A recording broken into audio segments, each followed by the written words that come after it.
대법원 2026년 3월 12일 선고 2020-288-436 판결 사건명 손해배상 기 1. 채무자의 제3채무자에 대한 채권에 관하여 추심명령이 있는 경우 채무자가 피압류 채권에 관한 이행소송을 제기할 당사자 적격을 상실하는지 여부 소극 채무자의 제3채무자에 대한 채권에 관하여 추심명령이 있더라도 채무자가 제3채무자를 상대로 피압류 채권에 관한 이행소송을 제기할 당사자 적격을 상실하지 않는다. 2. 불법 행위나 채무 불이행으로 인한 손해배상 청구권의 성립 시기 현실적으로 손해가 발생한 때 및 이때 현실적으로 손해가 발생하였는지 판단하는 방법 그 증명 책임의 소재 피해자나 채권자 불법 행위나 채무 불이행으로 인한 손해배상 청구권은 현실적으로 손해가 발생한 때에 성립하는 것이고 이때 현실적으로 손해가 발생하였는지 여부는 사회 통념에 비추어 객관적이고 합리적으로 판단하여야 한다. 그리고 불법 행위나 채무 불이행으로 인한 손해배상 청구에서 위와 같은 손해 발생 사실은 피해자나 채권자가 이를 증명하여야 한다. 3. 갑 주식회사가 을 주식회사에 크레인 부선을 임대하면서 그 반환 장소를 군산항으로 정한 선박 임대차 계약을 체결하였는데 을 회사의 공사 수행 과정에서 위 부선이 훼손되어 경제적 수리 불능 상태에 이르자 갑 회사가 을 회사를 상대로 손해배상을 구하면서 위 부선이 있던 인천항에서 군산항까지의 예인비를 손해배상의 범위에 포함한 사안에서 위와 같은 예인비가 손해의 범위에 포함되는지를 판단하기 위해서는 위 부선이 경제적 수리 불능이 된 경우에도 그 잔존물이 군산항까지 예인되어야 하는 등의 특별한 사정이 있는지 및 갑 회사의 그 손해가 현실적, 확정적으로 발생하였는지를 심리하였어야 하는데도 그러한 심리 없이 예인비를 손해배상의 범위에 포함된다고 본 원심 판단에 법리 오해 등의 잘못이 있다고 한 사례.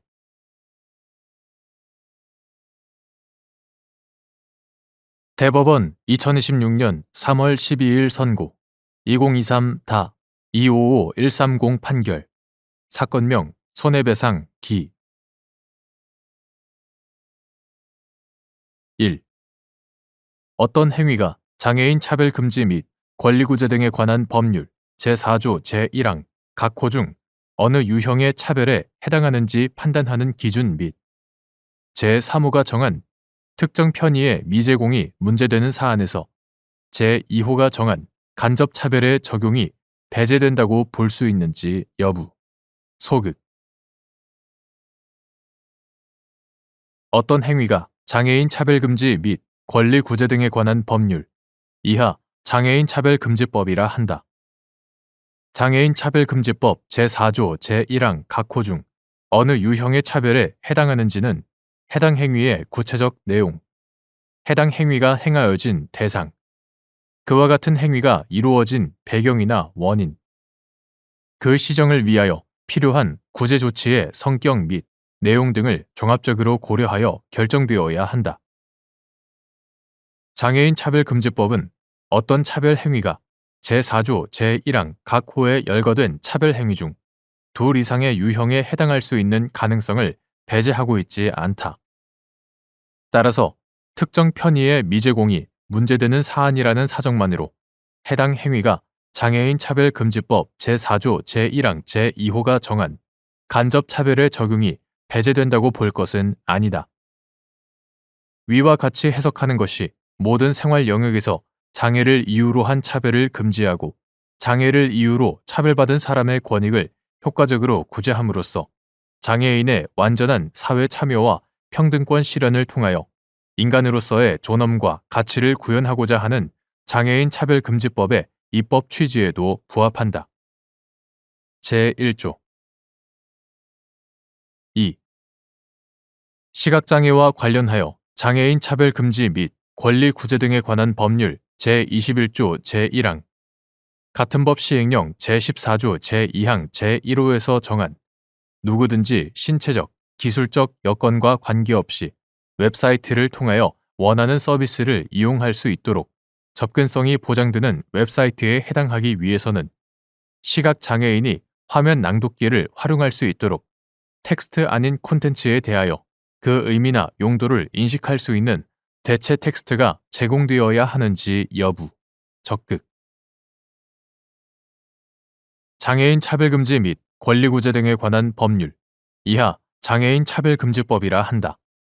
장애인 차별금지법 제21조 제1항, 같은 법 시행령 제14조 제2항 제1호는 정보통신 영역에서 제공하여야 하는 정당한 편의의 내용으로 누구든지 신체적, 기술적 여건과 관계없이 웹사이트를 통하여 원하는 서비스를 이용할 수 있도록 접근성이 보장되는 웹사이트를 규정하고 있다.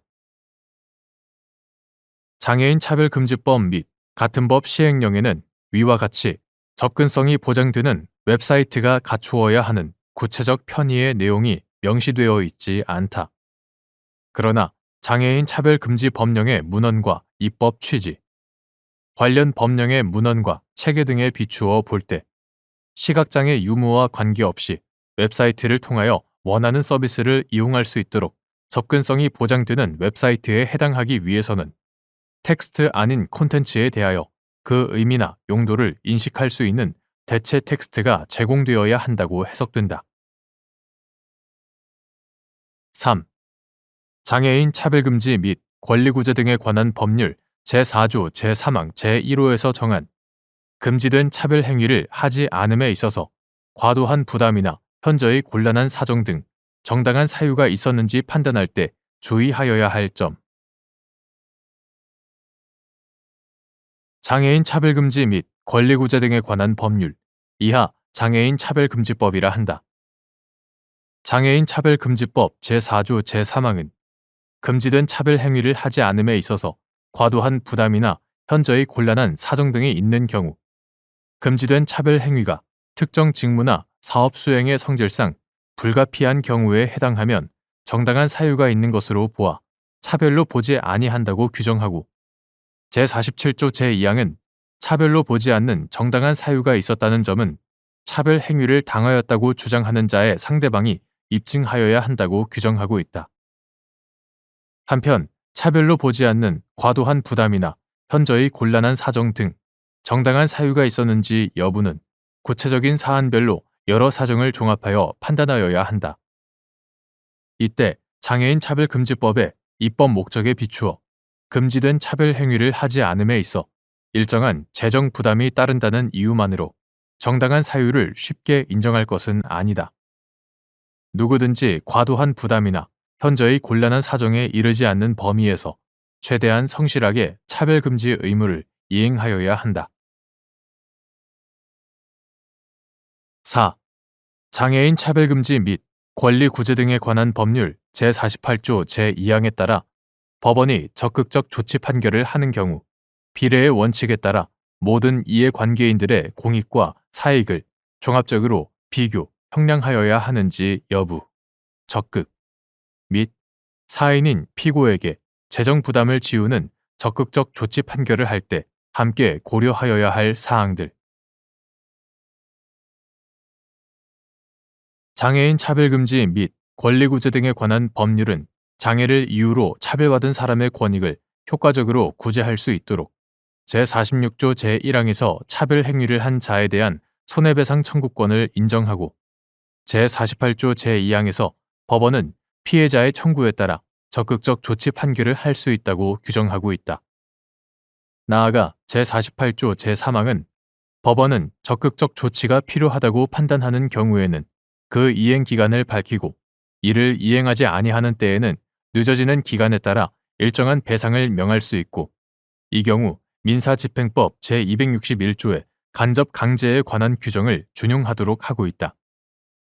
이러한 각 규정의 내용과 적극적 조치 판결 제도를 도입한 입법 취지 등에 비추어 보면 적극적 조치 청구 소송을 담당하는 법원으로서는 피고가 차별 행위를 하였다고 인정하는 경우 원고의 청구에 따라 차별 행위의 시정을 위한 적극적 조치 판결을 하는 것을 전향적으로 고려하여야 하고 그 적극적 조치의 내용과 범위 등을 구체적으로 결정할 때 폭넓은 재량을 가진다.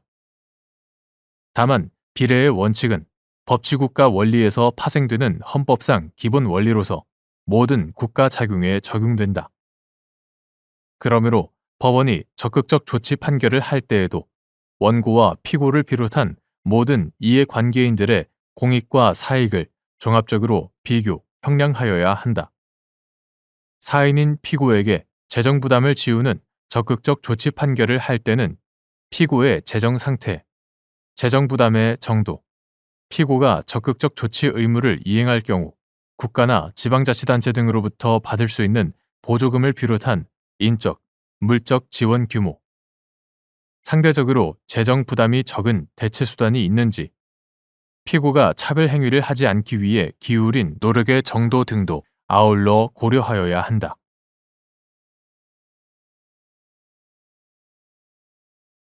대법원 2026년 3월 12일 선고 2024-297-254 판결 사건명 운송료 화물차주인 갑이 화물운송업 등을 영위하는 을 주식회사와 운송사업 위수탁 계약을 체결한 후 을 회사가 선정하는 거래처에 화물을 운송하고 을 회사로부터 운송 수입금을 지급받았는데 을 회사가 갑에게 세금 계산서 역발행, 대행 등의 서비스를 제공하고 구 화물자동차 운수사업법에 따른 안전위탁 운임에서 경영수탁료 명목으로 매월 10% 상당을 공제한 금액을 지급하자 갑이 을 회사를 상대로 안전위탁 운임에 미달하는 부분의 지급을 구한 사안에서 을 회사가 공제를 주장하는 항목은 2021년 적용 화물자동차 안전운임 고시와 2022년 적용 화물자동차 안전운임 고시에서 공제가 가능하다고 정한 지임료와 주차료에 해당하지 않고 2020년 적용 화물자동차 안전운임 고시에서 공제가 가능하다고 정한 영업용 번호판 이용료, 지임료 및 이와 유사한 성질을 가진 비용이라고 볼 수도 없으므로 갑과 을 회사 사이에 공제에 관한 합의가 있었다고 하더라도 을 회사가 갑에게 지급하여야 할 최소한의 운임인 안전위탁 운임에서 이를 공제할 수 없다고 한 사례.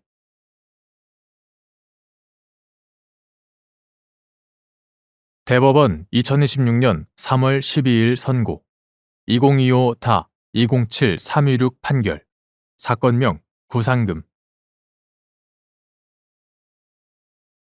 1. 처분 문서상 문헌의 객관적인 의미가 명확하게 드러나지 않는 경우 계약 내용의 해석 방법 계약 당사자 사이에 어떠한 계약 내용을 처분 문서인 서면으로 작성한 경우에 문헌의 객관적인 의미가 명확하다면 특별한 사정이 없는 한 문헌대로의 의사표시의 존재와 내용을 인정하여야 하고 그 문헌의 객관적인 의미가 명확하게 드러나지 않는 경우에는 그 문헌의 내용과 계약이 이루어지게 된 동기 및 경위, 당사자가 계약에 의하여 달성하려고 하는 목적과 진정한 의사, 거래의 관행 등을 종합적으로 고찰하여 사회 정의와 형평의 이념에 맞도록 논리와 경험의 법칙, 그리고 사회 일반의 상식과 거래의 통념에 따라 계약 내용을 합리적으로 해석하여야 한다. 2. 갑 보험회사가 자동차 보험 계약을 체결한 콘크리트 믹서 트럭 차량이 을 보험회사가 자동차 보험 계약을 체결한 승합 차량에서 하차하여 어린이 보호구역 내 횡단보도를 건너던 병을 충격하는 사고가 발생하였는데 갑 회사가 병에게 치료비를 보험금으로 지급한 후 을 회사를 상대로 자동차 사고 과실 비율 분쟁 등의 심의에 관한 상호협정 및 그 시행 규약의 구상금 청구 규정에 따라 치료비에 관한 구상금 지급을 구한 사안에서 위 상호협정 및 시행 규약이 당사자들을 비롯한 협정회사들 사이에 계약으로서 소의 판단의 준거가 될 수 있고 위 시행 규약에 따라 당사자들 사이에 과실비율 협의가 이루어지는 것이 미 시행 규약에 따른 구상금 청구의 선행 조건이라고 보기 어렵다고 본 원심 판단을 수긍한 사례.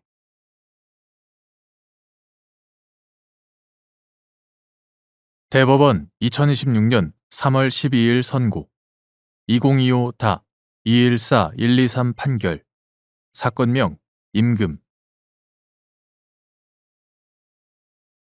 근로자의 재직 중 지급되는 중간 정산 퇴직금에 대한 지연 손해금을 계산할 때 근로기준법 제37조 제1항 근로기준법 시행령 제17조에서 정한 이율이 적용되는지 여부 소극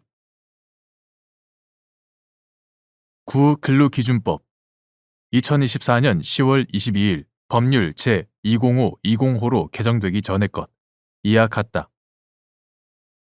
근로기준법 제37조 제1항 근로기준법 시행령 2025년 4월 8일 대통령령 제35436호로 개정되기 전의 것 이하 같다. 근로기준법 시행령 제17조에 따르면 사용자는 근로기준법 제36조에 따라 지급하여야 하는 임금 및 근로자 퇴직급여 보장법 이하 퇴직급여법이라 한다.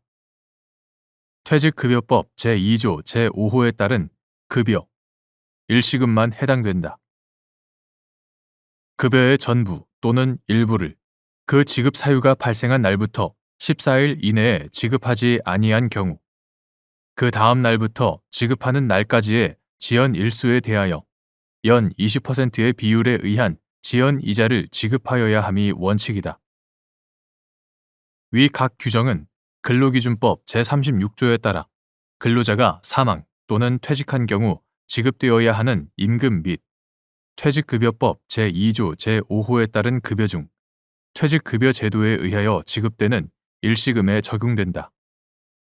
그런데 퇴직급여 제도는 기본적으로 근로기준법 제36조와 같이 퇴직하는 근로자에게 급여를 지급하기 위한 제도인 점.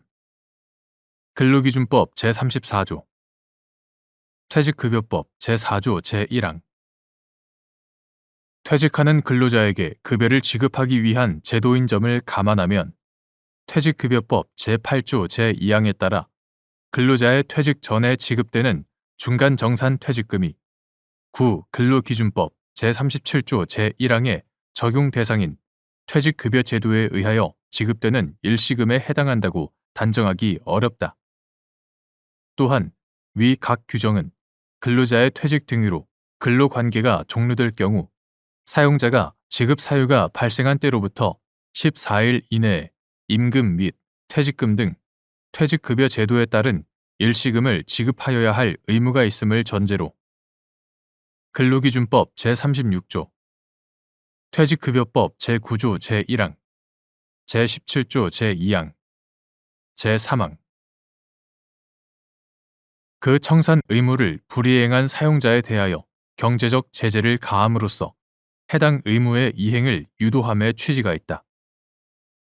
그런데 퇴직급여법은 중간정산 퇴직금에 대하여는 퇴직금 등과 달리 14일 이내에 청산 의무에 관한 규정을 두지 않았고 근로기준법 제37조 제1항이 중간정산 퇴직금에 대하여 그와 같은 청산 의무를 새로이 창설하는 취지의 규정이라고 볼 수도 없다. 중간정산 퇴직금은 주택 구입 등 일정한 사유가 있는 경우에 하나여 근로자와 사용자의 중간정산 합의에 따라 지급되는데 그 지연 지급을 사유로 경제적 제재를 가한다면 사용자가 근로자의 중간정산 요구를 승낙할 요인을 약화시켜 퇴직금 중간정산 제도의 실효성을 저해할 우려도 있다. 이러한 사정들을 종합적으로 고려하면 근로자의 재직 중 지급되는 중간정산 퇴직금에 대한 지연 손해금을 계산할 때에는 근로기준법 제37조 제1항, 근로기준법 시행령 제17조는 적용되지 아니한다고 보아야 한다.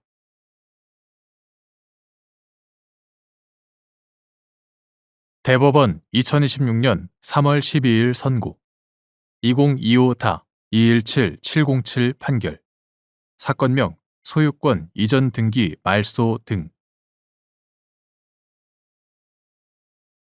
부동산의 강제 경매 절차에서 경매 목적 부동산이 매각된 경우 선순위인 담보권이나 가압류가 없는 소유권 이전 등기 청구권의 순위 보전을 위한 가등기는 매수인에게 인수됐는지 여부, 적극 및 이러한 법리는 대금 분할을 명하는 공유물 분할 판결의 변론이 종결되기 전에 공유자의 일부 공유 지분에 관하여 소유권 이전 등기 청구권의 순위 보전을 위한 가등기가 맞춰져 있었고 위 공유물 분할 확정 판결의 당사자인 공유자가 공유물 분할을 위한 경매를 신청하여 진행된 경매 절차에서 공유물 전부가 매각된 경우에도 마찬가지로 적용되는지 여부, 적극 부동산의 강제 경매 절차에서 경매 목적 부동산이 매각된 때에도 소유권 이전 등기 청구권의 순위 보전을 위한 가등기는 그보다 선순위인 담보권이나 가압류가 없는 이상 담보 목적의 가등기와는 달리 말소되지 아니한 채 매수인에게 인수된다. 이러한 법리는 대금 분할을 명하는 공유물 분할 판결의 변론이 종결되기 전에 변론 없이 한 판결의 경우에는 판결이 선고되기 전에 변론이 종결되기 전에 공유자의 일부 공유 지분에 관하여 소유권 이전 등기 청구권의 순위 보전을 위한 가등기가 맞춰져 있었고 위 공유물 분할 확정 판결의 당사자인 공유자가 공유물 분할을 위한 경매를 신청하여 진행된 경매 절차에서 공유물 전부가 매각된 경우에도 마찬가지로 적용된다.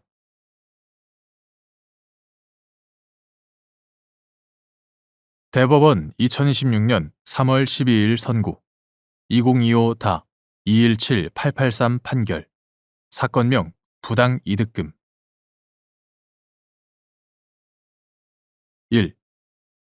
불법 점유를 당한 부동산의 소유자가 불법 점유자에 대하여 그로 인한 차임 상당 손해의 배상이나 부당이득의 반환을 구할 수 있는지 여부, 원칙적 적극. 불법 점유가 없었더라도 부동산 소유자에게 차임 상당 이익이나 기타 소득이 발생할 여지가 없는 특별한 사정이 있는 경우 손해배상이나 부당이득 반환을 청구할 수 있는지 여부, 소극. 및 그와 같은 특별한 사정에 관한 증명 책임의 소재. 손실이 발생하지 않았음을 주장하는 쪽. 부동산의 무단 점유, 사용에 대하여 차임 상당액을 부당 이득으로 반환해야 한다고 보는 이유는 해당 부동산이 임대 가능한 부동산일 것을 요건으로 하기 때문인지 여부, 소극.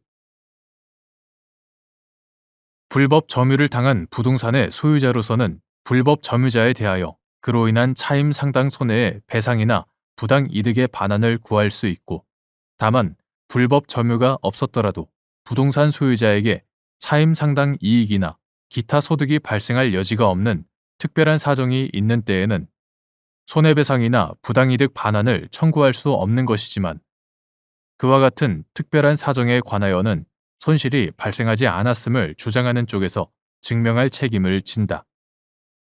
한편 부동산의 무단 점유, 사용에 대하여 차임 상당액을 부당이득으로 반환해야 한다고 보는 이유는 해당 부동산의 점유, 사용으로 인한 이익을 객관적으로 평가할 때 그 부동산 사용에 관한 권리가 당사자 간의 합의로 설정된다고 가정하였을 경우 약정되었을 대가로 산정하는 것이 합리적이기 때문이지 해당 부동산이 임대 가능한 부동산일 것을 요건으로 하기 때문이 아니며 차임 상당액은 부동산의 무단 점유, 사용으로 얻은 부당 이득을 금전적으로 평가하는 데 필요한 기준일 뿐이다. 2. 전부 승소한 판결에 대하여 판결 이후에 불만이 있다는 이유로 제기한 상고에 상고의 이익이 있는지 여부, 소극. 상소는 자기에게 불이익한 재판에 대하여 자기에게 유리하도록 그 취소, 변경을 구하는 것이므로 전부 승소한 원심 판결에 대한 상고는 상고를 제기할 이익이 없어 허용될 수 없고 이 경우 비록 판결 이후에 불만이 있더라도 역시 상고의 이익이 없다. 3. 민사소송법 제202조의 2의 규정 취지 불법 행위로 인하여 현실적으로 손해가 발생하였으나 구체적인 손해의 액수를 증명하는 것이 매우 어려운 경우, 법원이 취하여야 할 조치 및 그 후에도 구체적인 손해액을 알 수 없어 민사소송법 제202조의 이에 따라 상당하다고 인정하는 금액을 손해배상 액수로 정하는 경우에도 불법 행위와 손해 사이에 상당 인과관계가 있어야 하는지 여부. 적극. 민사소송법 제202조의 2는 손해가 발생한 사실은 인정되나 구체적인 손해의 액수를 증명하는 것이 사안의 성질상 매우 어려운 경우에 법원은 변론 전체의 취지와 증거조사의 결과에 의하여 인정되는 모든 사정을 종합하여 상당하다고 인정되는 금액을 손해배상 액수로 정할 수 있다라고 규정하고 있다. 이는 자유심증주의 하에서 손해의 발생 사실은 증명되었으나 사안의 성질상 손해액에 대한 증명이 곤란한 경우 증명의 정도를 경감함으로써 손해의 공평, 타당한 분담을 지도 원리로 하는 손해배상 제도의 이상과 기능을 실현하는 데 그 취지가 있는 것이지. 법관에게 손해액의 산정에 관한 자유 재량을 부여한 것은 아니다. 불법 행위로 인하여 현실적으로 손해가 발생하였으나 구체적인 손해의 액수를 증명하는 것이 매우 어려운 경우, 법원은 적극적으로 성명권을 행사하는 등 증명을 촉구하여 간접 사실들의 탐색에 최선의 노력을 다하는 방식으로 구체적인 손해액에 관하여 심리하여야 하고, 그 후에도 구체적인 손해액을 알 수 없다면 손해액 산정의 근거가 되는 간접 사실을 합리적으로 평가하여 민사소송법 제202조의 이에 따라 상당하다고 인정하는 금액을 손해배상 액수로 정할 수 있다. 그러나 이 경우에도 불법 행위와 손해 사이에는 상당 인과관계가 있어야 한다. 4.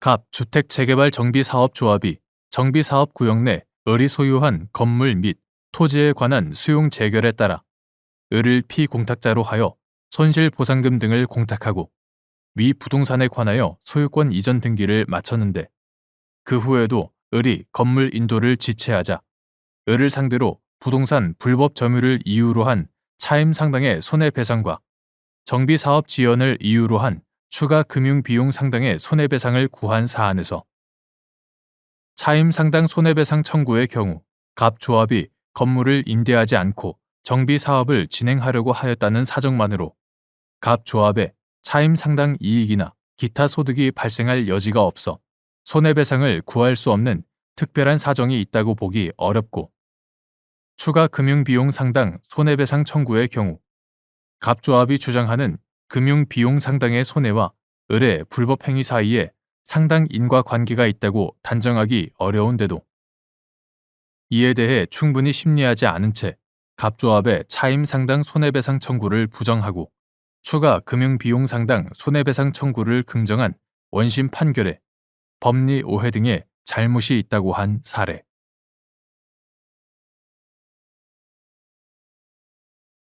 대법원 2026년 3월 12일 선고 2024-2 39189 판결 사건명 부당이득 징수결정 취소.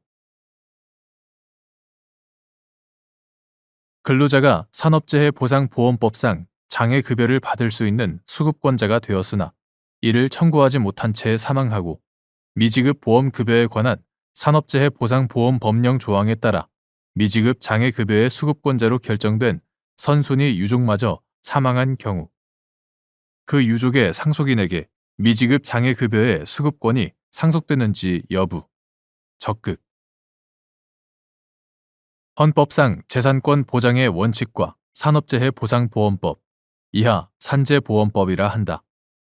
산재보험법 제36조 제1항 제3호 제2항 제57조 제1항 제81조 제1항 제2항 제5조 제3호 제65조 산업재해보상보험법 시행령 이하 산재보험법 시행령이라 한다.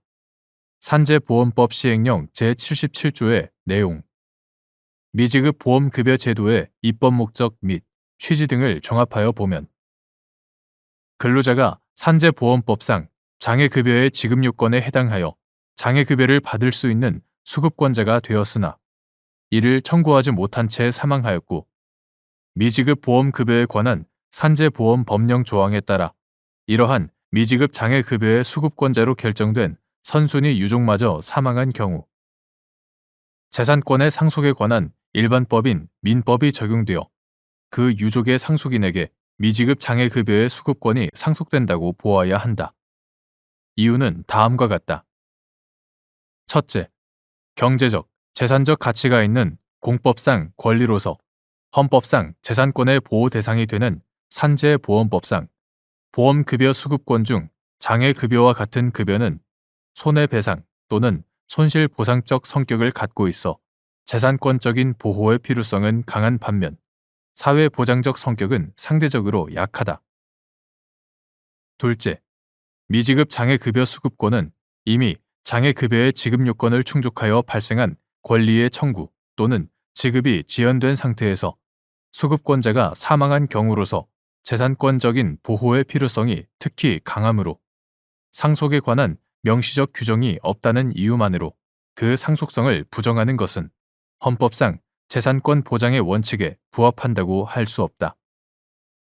산재보험법이 제58조 제1호에서 장애보상연금의 수급권자가 사망한 경우 그 수급권이 소멸한다고 규정하고 있고 같은 법 제64조 제1항 제1호에서 유족보상연금 수급 자격자인 유족이 사망한 경우 그 자격을 상실한다고 규정하고 있기는 하나 이는 장래에 향하여 정기적, 계속적으로 지급되는 연금 형태의 보험급여 수급권에 관한 것으로서 이미 보험급여의 지급 요건을 충족하여 발생한 미지급 보험급여 수급권과 법적 성질이 같다고 볼 수 없다. 셋째, 산재보험법 시행령 제77조가 산재보험법 제65조의 각 항 중 제3항만을 준용 범위에서 제외하고 있으나 상위법의 구체적 위임에 따른 것이 아니어서 수급권의 소멸을 의미한다고 볼 수 없다. 오히려 산재보험법 제81조 제1항의 괄호 부분에서 미지급 유족급여의 경우에 한정하여 그 유족급여를 받을 수 있는 다른 유족의 청구에 따라 이를 지급하도록 정하고 있으므로 유족에 대한 일시금 형태 보험급여의 수급권자가 사망한 경우 다른 유족에게 그 수급권을 이전시키는 규정인 산재보험법 제65조 제3항을 준용한 경우와 실질적으로 동일한 상황이 되는 점을 고려했다고 볼 수 있다.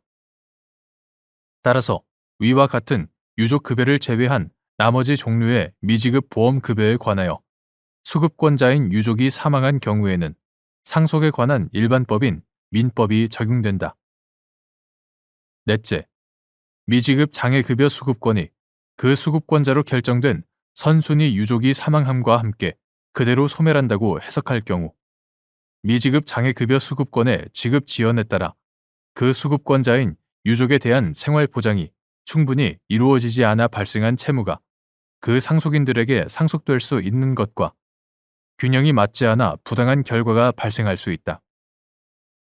따라서 미지급 장애급여 수급권을 선순위 유족의 상속인에게 민법상 상속 규정에 따라 상속시키더라도 산재보험법령의 입법 취지 등에 어긋난다고 볼 수 없다.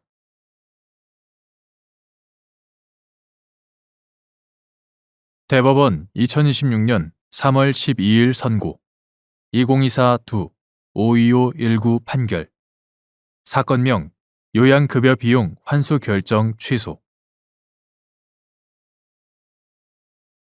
9. 국민건강보험법 제57조 제2항에서 정한 같은 항에 따른 징수금의 의미 및 위 조항 제1호에 따라 실질적 개설자에게 개설 명의자와 연대하여 납부하게 할 수 있는 부당이득 징수금을 같은 조 제1항에 따라 개설 명의자인 요양기관에 부과되는 부당이득 징수금을 초과하는 금액으로 정할 수 있는지 여부.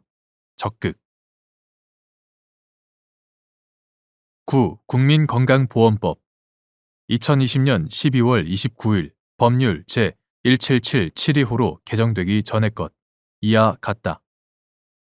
구 국민건강보험법 제57조 제1항, 제2항에 따른 부당이득 징수 처분은 재량 행위로서 요양기관이 실시한 요양급여 내용과 요양급여 비용 액수, 의료기관 개설, 운영 과정에서 개설 명의자와 실질적 개설자의 각 역할과 불법성의 정도, 의료기관 운영 성과의 귀속 여부와 개설 명의자가 얻은 이익의 정도 등에 따라 개설 명의자 등의 책임과 실질적 개설자의 책임이 달라질 수 있다.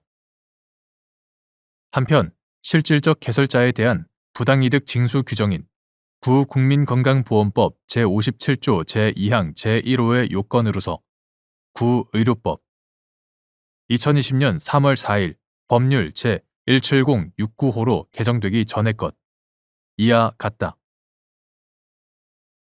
구 의료법 제33조 제2항이 금지하는 비의료인의 의료기관 개설 행위는 비의료인이 의료기관의 시설 및 인력 충원, 관리, 개설 신고, 의료업 시행, 필요한 자금 조달, 운영 성과 귀속 등을 주도적으로 처리하는 것을 의미한다. 즉, 의료인인 개설 명의자는 실질적 개설자에게 자신의 명의를 제공할 뿐 의료기관 개설과 운영에 관여하지 않으며 그에게 고용되어 근로 제공의 대가를 받을 뿐 의료기관 운영에 따른 손익이 그대로 귀속되지도 않는다. 이 점을 반영하여 구의료법은 제33조 제2항 위반 행위의 주체인 실질적 개설자를 10년 이하의 징역이나 1억 원 이하의 벌금에 처하도록 규정한 반면 개설 명의자에 관하여는 제90조에서 의료기관의 개설자가 될 수 없는 자에게 고용되어 의료 행위를 한 자로서 500만 원 이하의 벌금에 처하도록 규정하고 있다. 이상과 같은 구 국민건강보험법 부당이득 징수 규정의 법적 성질, 내용과 체계, 입법 취지, 그 규정에 따른 처분 시 고려 요소 등을 종합하면 실질적 개설자는 부당이득 징수 처분에 따라 개설 명의자와 독립하여 부당이득 반환 의무를 부담하되 개설 명의자인 요양기관과 연대 책임을 지는 관계에 있다.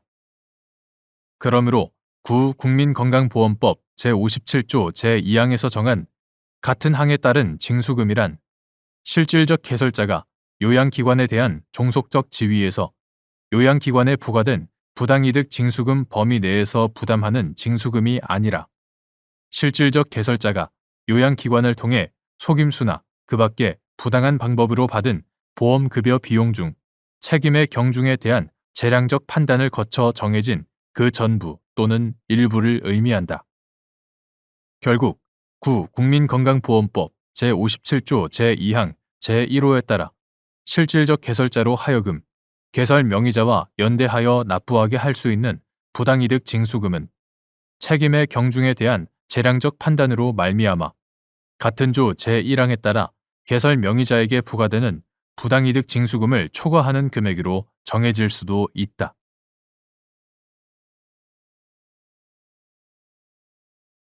대법원 2026년 3월 12일 선고 2024-2-55723 판결 사건명 장기 요양급여 비용 환수 결정 처분 취소 1.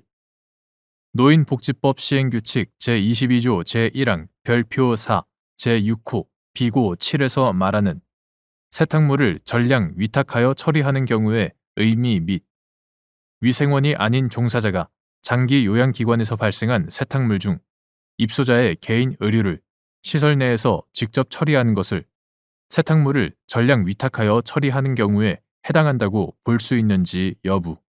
원칙적 소극. 9. 노인장기요양보험법 2021년 12월 21일 법률 제18610호로 개정되기 전의 것. 9. 노인장기요양보험법 제31조 제1항에 따르면 장기요양기관으로 지정받아 이를 운영하려는 자는 보건복지부령으로 정하는 장기요양에 필요한 시설 및 인력을 갖추어야 하고 그 위임에 따른 9. 노인장기요양보험법 시행규칙 2025년 2월 28일 보건복지부령 제1095호로 개정되기 전의 것. 9. 노인 장기요양보험법 시행규칙 제23조 제2항 제2호는 시설급여를 제공하려는 자는 노인복지법 시행규칙 제22조 제1항 별표 4에 따른 시설 및 인력을 갖추어야 한다고 규정하고 있다. 노인복지법 시행규칙 제22조 제1항 별표 4 제6호 직원의 배치 기준은 입소자가 30명 이상인 노인요양시설의 경우 위생원을 1명, 입소자 100명 초과할 때마다 1명 추가, 위생원을 1명 두도록 규정하고 있고 비고 7은 이에 대한 예외로 세탁물을 전량 위탁하여 처리하는 경우에는 위생원을 두지 않을 수 있다고 규정하고 있다. 위 별표 4 제6호 비고 7에서 말하는 세탁물을 전량 위탁하여 처리하는 경우란 장기 요양기관을 운영하면서 발생하는 세탁물을 전부 위탁하여 처리하는 경우를 의미한다. 따라서 위생원이 아닌 종사자가 장기 요양기관에서 발생한 세탁물 중 입소자의 개인 의류를 시설 내에서 직접 처리하는 것은 특별한 사정이 없는 한 세탁물을 전량 위탁하여 처리하는 경우에 해당한다고 볼 수 없다. 2. 9. 노인 장기요양보험법 제43조 제1항 제4호에 따른 부당이득 환수 처분이 기속행위에 해당하는지 여부. 적극. 9. 노인 장기요양보험법 2021년 12월 21일 법률 제18610호로 개정되기 전의 것 이하 같다. 9. 노인 장기요양보험법 제43조 제1항 제4호에 따른 부당이득 환수 처분은 거짓이나 그 밖의 부정한 방법으로 청구하여 지급받은 장기요양급여 비용을 전액 징수해야 하는 기속행위로 해석된다. 구체적인 이유는 다음과 같다. 첫째, 9. 노인 장기요양보험법 제43조 제1항은 거짓이나 그 밖의 부정한 방법으로 지급받은 급여 비용에 상당하는 금액을 징수한다 라고 규정하고 있으므로 그와 같은 방법으로 수령한 장기요양급여 비용에 상당하는 금액의 전부 또는 일부를 징수할 수 있다는 의미로 해석하기보다는 그와 같은 금액 전부를 징수하여야 한다는 의미로 해석하는 것이 자연스럽다. 둘째, 9. 노인 장기요양보험법 제43조 제1항 제4호는 장기요양기관이 부정한 방법으로 장기요양급여 비용을 청구하는 것을 방지함으로써 고령이나 노인성 질병 등의 사유로 일상생활을 혼자서 수행하기 어려운 노인 등의 노후의 건강 증진 및 생활 안정에 쓰이는 보험 재정의 건전성을 확보하려는 데 입법 취지가 있다. 그런데 거짓이나 그 밖의 부정한 방법으로 청구하여 지급받은 장기요양급여 비용에 대한 환수 여부 및 범위에 재량권이 부여되어 있다고 본다면 이러한 입법 취지를 효과적으로 달성하기 어렵다. 셋째, 장기요양보험은 노인 장기요양 문제라는 사회적 위험에 대응하기 위한 공적 사회보험 제도로서 그 재원이 보험 가입자인 국민으로부터 징수된 보험료와 국가의 보조금으로 마련되고 있으므로 제8조, 제58조 보험 재정의 건전성을 도모할 공익상의 필요가 중대하다. 넷째, 환수 대상은 그동안 지급받은 장기요양급여 비용 전액이 아니라 법률상 원인 없이 지급받은 장기요양급여 비용, 즉 거짓이나 그 밖의 부정한 방법으로 청구하여 지급받은 장기요양급여 비용에 한정되므로 그 침해의 정도가 과도하다고 볼 수 없다.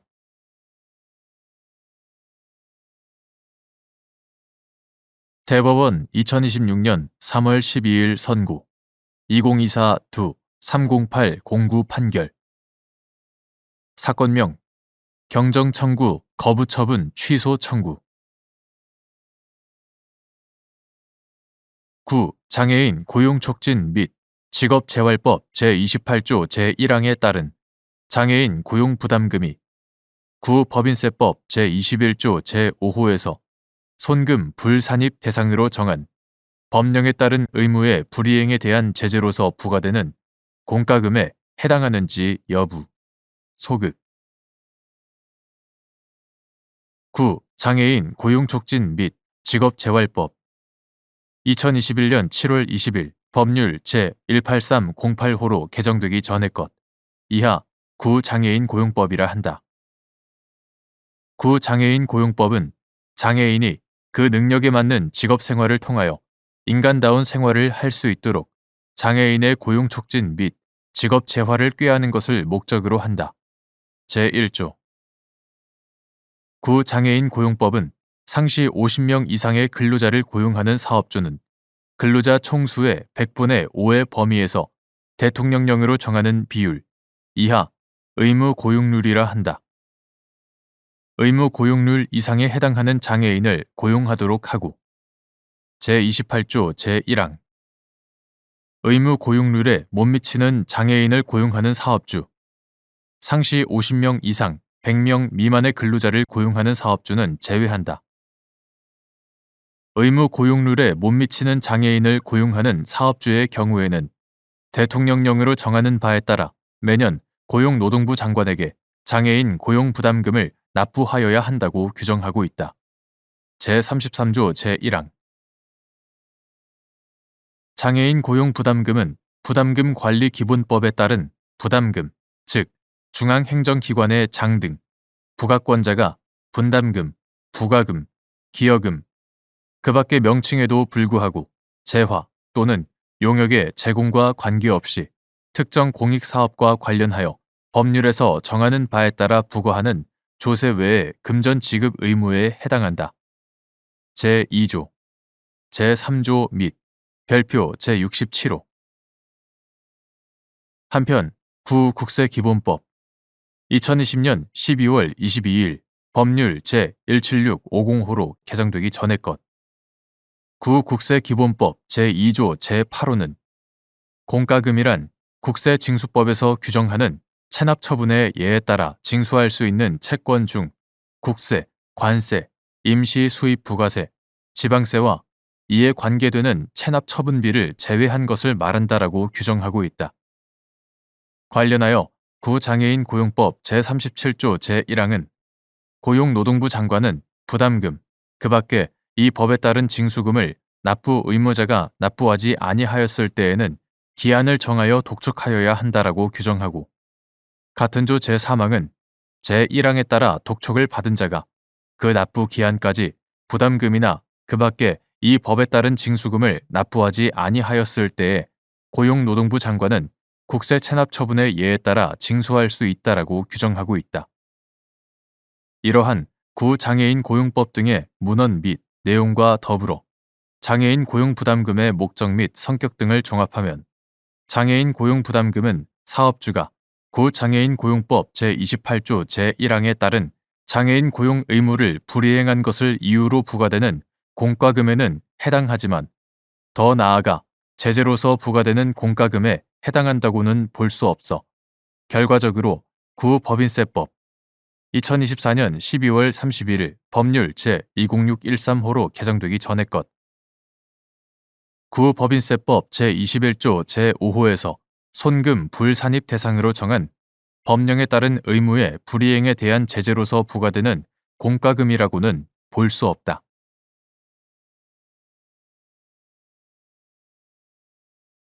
대법원 2026년 3월 12일 선고 2024-2-37008 판결 사건명 종합소득세 부과처분 취소 시가보다 높은 가액으로 현물 출자받아 법인세법 시행령 제88조 제1항 제1호에 따른 부당행위 계산 부인에 의하여 그 시가 초과액을 입금에 산입한 피출자 법인의 입금 산입액이 현물 출자 과정에서 사회로 유출되어 출자자에게 귀속되었는지 판단하는 방법 및 출자자가 출자한 재산 가액이 시가보다 높게 평가되었더라도 그 대가로 피출자 법인이 출자자에게 배정한 주식 등의 발행 가액도 현물 출자 재산의 고평가된 가치만큼 높게 평가된 경우 시가 초과액에 해당하는 피출자 법인의 자산이 사회 유출된 것으로 볼 수 있는지 여부, 원칙적 소극 현물 출자는 회사의 설립이나 신주 발행 시에 발기인 또는 신주 인수인 이하 출자자라 한다. 출자자가 회사 이하 피출자 법인이라 한다. 출자자가 피출자 법인에 금전 이외의 재산을 출자하는 것으로서 출자자가 피출자 법인에 재산을 이전하는 거래와 그에 대한 대가로 피출자 법인으로부터 주식 또는 지분 이하 주식 등이라 한다. 주식 등을 배정받아 피출자 법인의 주주 또는 사원이 되는 거래가 결합하여 일체로 이루어진다. 따라서 현물 출자는 기본적으로 법인의 자본을 증가시키는 거래의 성격을 가지는 것이지만 그 자본의 출자가 출자자의 재산이라는 현물에 의하여 이루어지므로 그러한 한도에서 자산을 유상으로 양도하는 손익 거래의 성격도 함께 가진다. 그 결과 피출자 법인이 출자자의 재산을 시가보다 높은 가액으로 양수한 경우에는 재산이 과다 계상되어 피출자 법인의 조세 부담을 부당하게 감수시킬 수 있으므로 이를 시정하고자 법인세법 시행령 제88조 제1항 제1호에 따른 부당행위 계산 부인에 의하여 그 시가초과액을 자산의 취득가액에서 제외하는 한편 피출자 법인의 입금에 산입하는 것이다.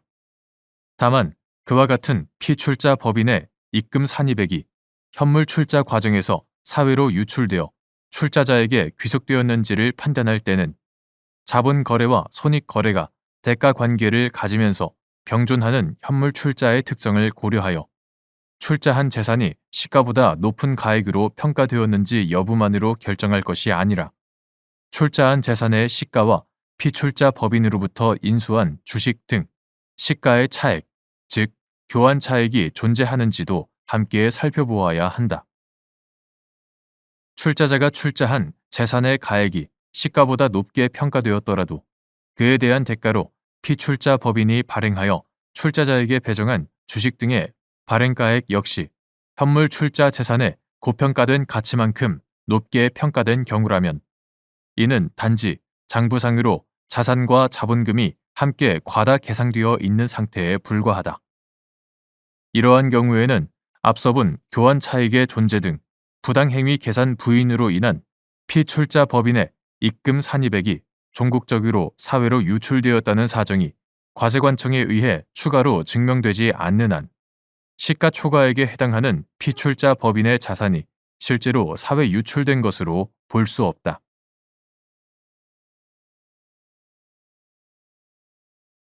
대법원 2026년 3월 12일 선고 2024-54560 판결 사건명 양도소득세 경정 거부 처분 취소 구소득세법 제104조 제7항 제4호의 입법 취지 구소득세법 제104조 제7항 제4호에 1세대가 보유한 주택 등 수의 합이 3 이상인 경우에 해당하는지를 판단할 때 분양권의 취득 시기, 분양 계약일,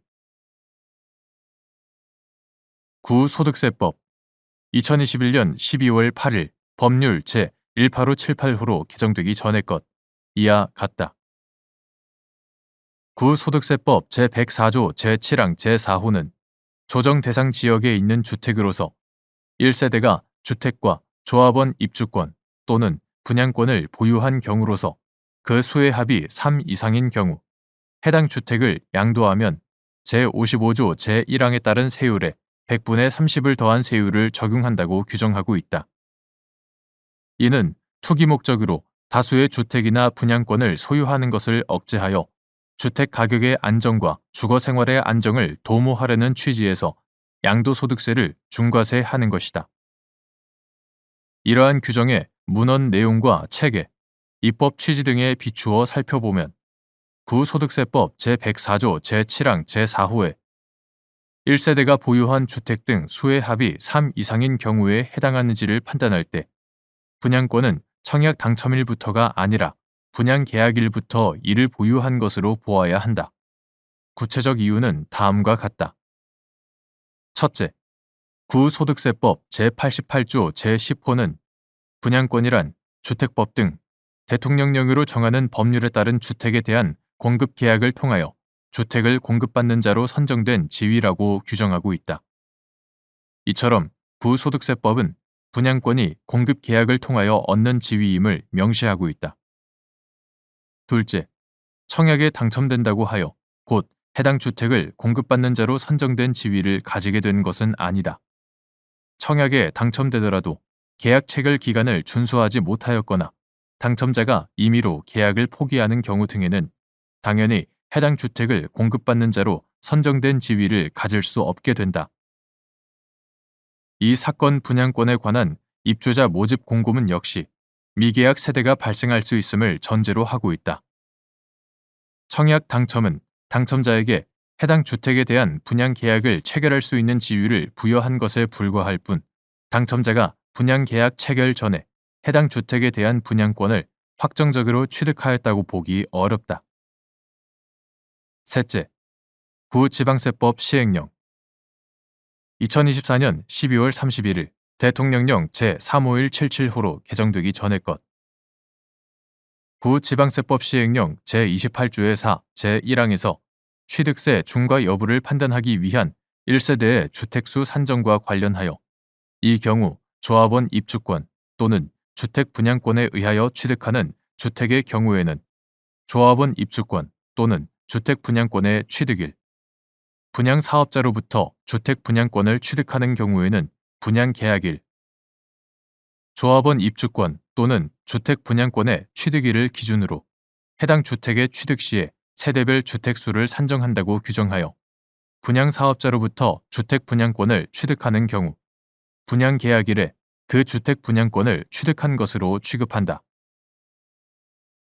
1세대 다주택자에 대한 취득세 중과와 양도소득세 중과는 그 세목과 적용 법령 등에서는 차이가 있으나 1세대의 주택수를 기준으로 중과 여부를 결정한다는 것에서는 동일하다. 이와 같은 지방세 법령의 내용은 명시적 규정이 없는 구소득세법 제104조 제7항 제4호의 해석에도 그대로 적용될 수 있다. 넷째, 한편 소득세법 기본통칙 98-162 2는 부동산의 분양 계약을 체결한 자가 해당 계약에 관한 모든 권리를 양도한 경우에는 그 권리에 대한 취득 시기는 해당 부동산을 분양받을 수 있는 권리가 확정되는 날, 아파트 당첨권은 당첨일, 권리가 확정되는 날이고 타인으로부터 그 권리를 인수받은 때에는 잔금 청산일이 취득 시기가 된다고 규정하고 있기는 하다. 그러나 국세청의 기본 통칙은 과세관청 내부에서 세법의 해석 기준 및 집행 기준을 시달한 행정규칙에 불과하고 법원이나 국민을 기속하는 효력이 있는 법규가 아니므로 기본 통칙 그 자체가 과세 처분에 적법한 근거가 될 수는 없다.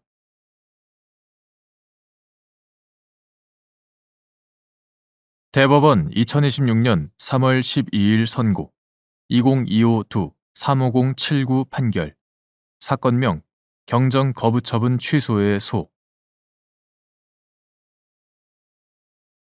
벤처기업 주식 매수 선택권 행사 이익에 대한 과세 특례를 정한 취지. 구 조세특례 제한법 시행령 제14조의 4, 제2항 및 제3항이 정한 방식 및 절차를 이행하는 것이 구 조세특례 제한법 제16조의 4, 제1항 및 제2항에 따라 적격 주식 매수 선택권에 대하여 주식 매수 선택권 행사 시 소득세가 과세되지 않기 위한 필수적 요건에 해당하는지 여부, 적극. 주식 매수 선택권은 그 행사 여부가 전적으로 이를 부여받은 임직원의 선택에 맡겨져 있어 단순히 주식 매수 선택권의 부여 자체만으로는 어떠한 소득이 발생되었다고 볼 수 없고 주식 매수 선택권을 행사하여 주식을 취득할 때에 비로소 해당 주식의 시가와 주식 매수 선택권 행사 가액의 차액에 상당하는 경제적 이익이 확정 내지 현실화된다. 9. 조세특례 제한법 2021년 12월 28일 법률 제18634호로 개정되기 전의 것 이하 같다. 9. 조세특례 제한법 제16조의 4, 제1항, 제2항, 제8항. 9. 조세특례 제한법 시행령. 2022년 2월 15일 대통령령 제32413호로 개정되기 전의 것 이하 같다.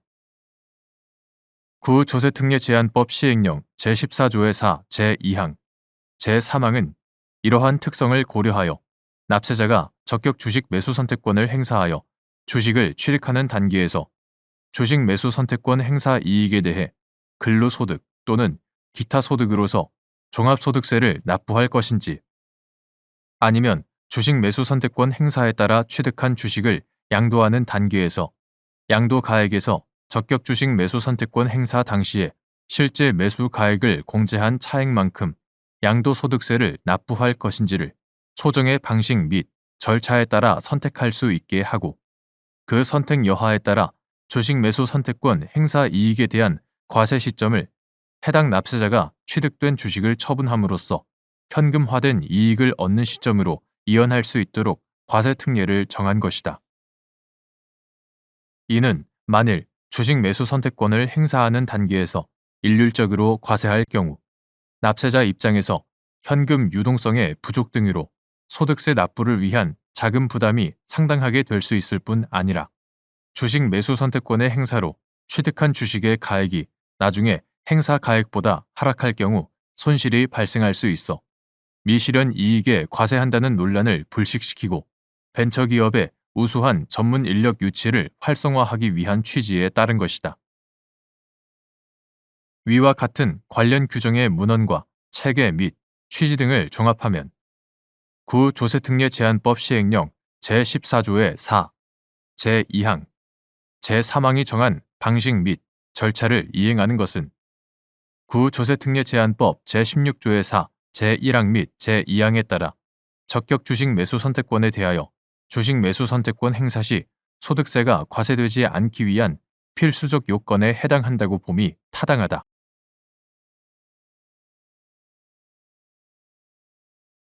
대법원 2026년 3월 12일 선고 2025-2 35308 판결. 사건명 재산세 부과처분 무효 확인. 1. 구지방세법 제112조 제3항의 국토의 계획 및 이용에 관한 법률에 따라 지형 도면이 고시된 토지에 도시 및 주거환경정비법에 따라 지형 도면의 고시가 이루어진 토지가 포함되는지 여부. 적극.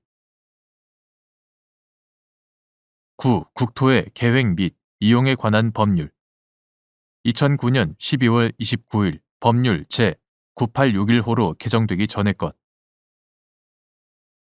9. 국토의 계획 및 이용에 관한 법률 제2조 제4호 라목 및 마목의 각 조문에서 정비사업에 관한 계획 및 지구단위 계획 등을 도시관리 계획의 일종으로 명확히 규정하고 있을 뿐만 아니라 도시 및 주거환경정비법, 이하 도시정비법이라 한다.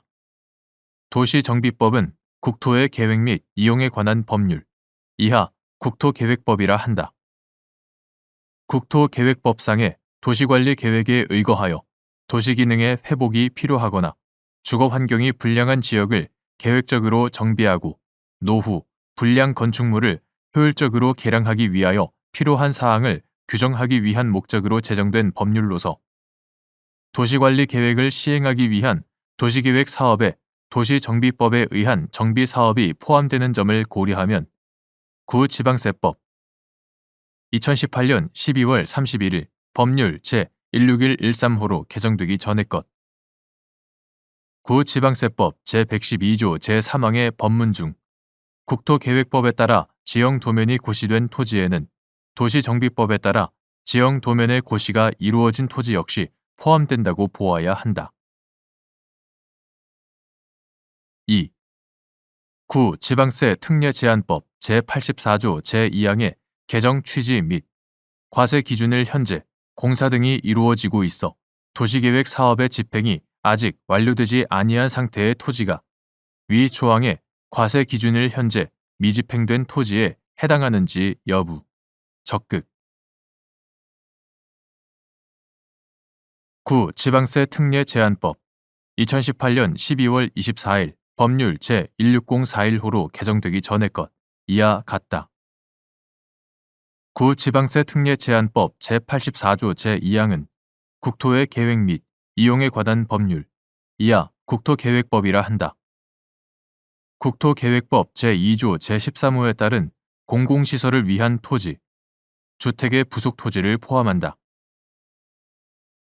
공공시설을 위한 토지로서 같은 법 제30조 및 제32조에 따라 도시관리계획의 결정 및 도시관리계획에 관한 지형 도면의 고시가 된 후 과세 기준을 현재 미집행된 토지의 경우 해당 부분에 대해서는 재산세의 100분의 50을 2018년 12월 31일까지 경감한다고 규정하고 있다.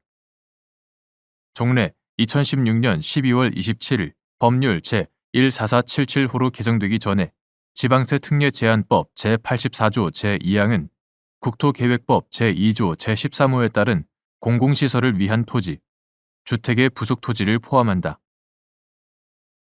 공공시설을 위한 토지로서 같은 법 제30조 및 제32조에 따라 도시관리계획의 결정 및 도시관리계획에 관한 지형 도면의 고시가 된 토지의 경우 해당 부분에 대해서는 재산세의 100분의 50을 경감한다고 규정하여 그와 같이 지형 도면의 고시가 이루어진 토지이기만 하면 지형 도면의 고시 후 도시계획 사업의 집행이 이루어지지 않은 토지는 물론이고 집행이 이미 이루어진 토지 역시 재산세가 감면되었으나 2016년 12월 27일자로 지방세 특례 제한법이 개정되면서 그 제84조 제2항의 조문이 과세 기준을 현재 미집행된 토지의 경우 해당 부분에 대해서는 재산세의 100분의 50을 경감한다는 내용으로 변경되었다.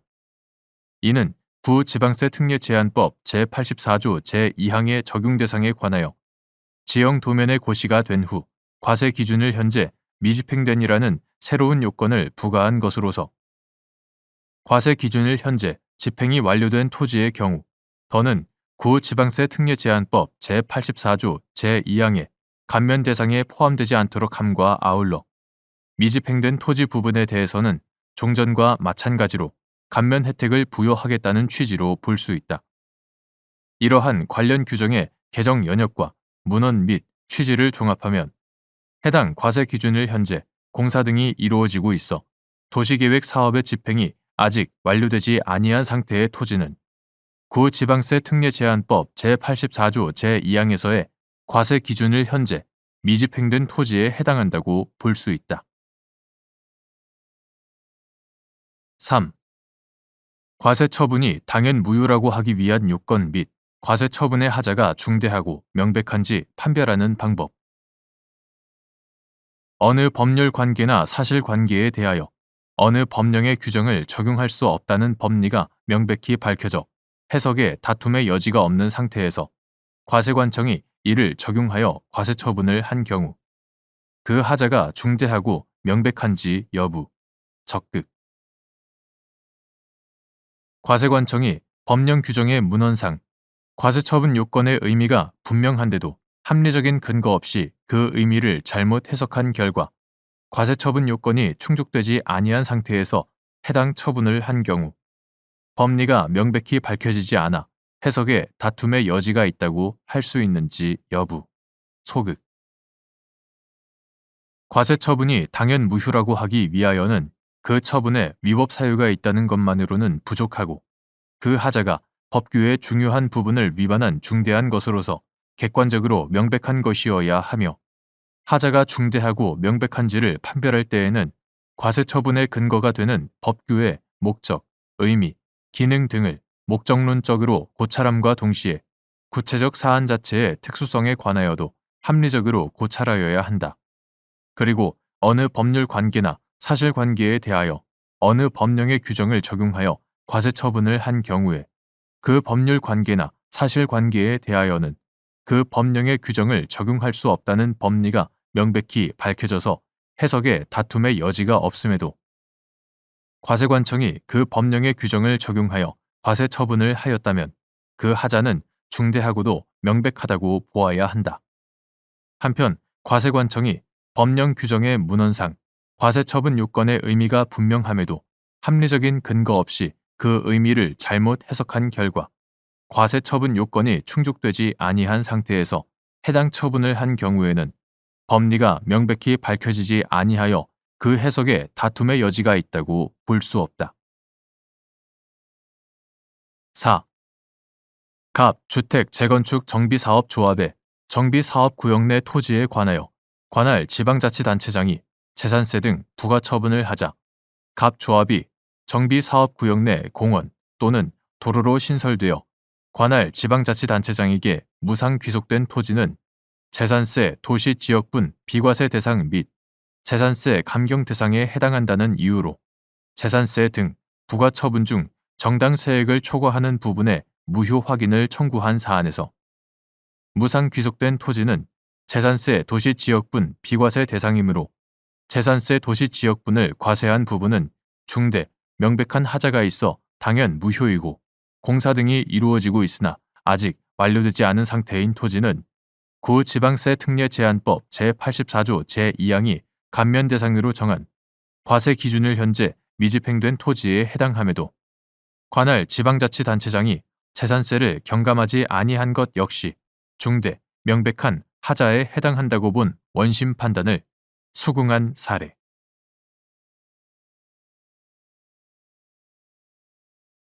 대법원 2026년 3월 12일 선고 2025-2-35585 판결 사건명 종합소득세 부과처분 취소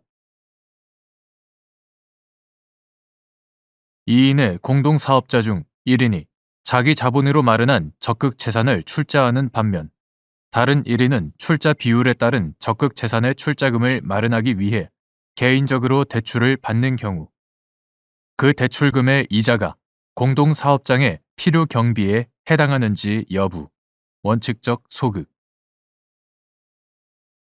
소득세법 제27조 제1항, 제3항, 제33조 제1항 제13호, 소득세법 시행령 제55조 제1항 제13호, 제78조 제3호의 내용에 비추어 보면 2인의 공동사업자 중 1인이 자기 자본으로 마련한 적극 재산을 출자하는 반면 다른 1인은 출자 비율에 따른 적극 재산의 출자금을 마련하기 위해 개인적으로 대출을 받는 경우 그 대출금의 이자는 출자금을 마련하기 위하여 부담하는 개인 채무에 해당할 뿐 나머지 공동사업자와 함께 부담하는 것이 아니어서 공동사업장의 소득 금액을 계산함에 있어 그 지급 이자는 특별한 사정이 없는 한 공동사업장의 필요 경비로 볼 수 없다.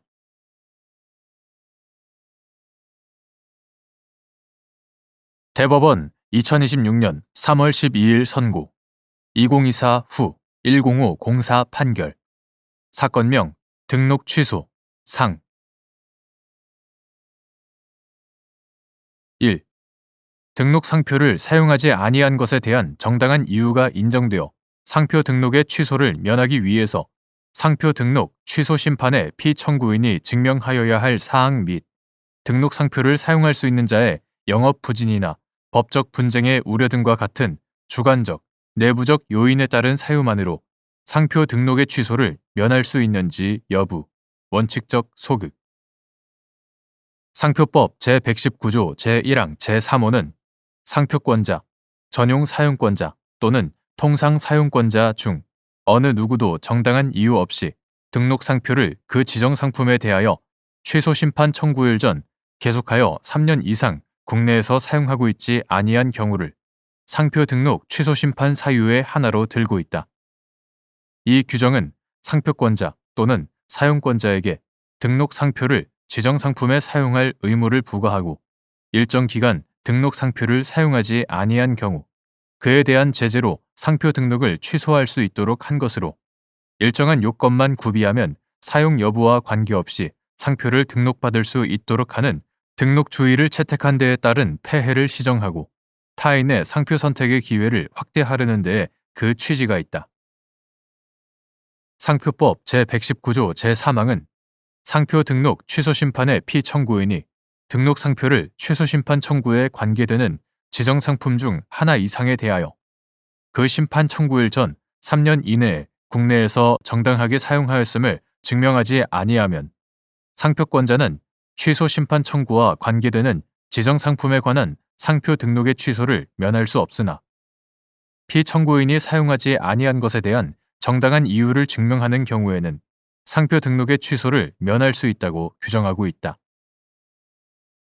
이러한 정당한 이유가 인정되어 상표 등록의 취소를 면하기 위해서는 질병, 기타, 천재 등의 불가항력에 의하여 영업을 할 수 없는 경우뿐만 아니라 법률에 의한 규제, 판매 금지 또는 국가의 수입 제한 조치 등에 의하여 부득이 등록 상표의 지정 상품이 국내에서 일반적, 정상적으로 거래될 수 없는 경우와 같이 등록 상표를 사용할 수 있는 자가 통제할 수 없는 객관적, 외부적 요인에 따른 불가피한 사유로 등록 상표를 지정 상품에 사용할 수 없는 상황이 지속되었다는 점을 상표 등록 취소 심판의 피청구인이 증명하여야 한다.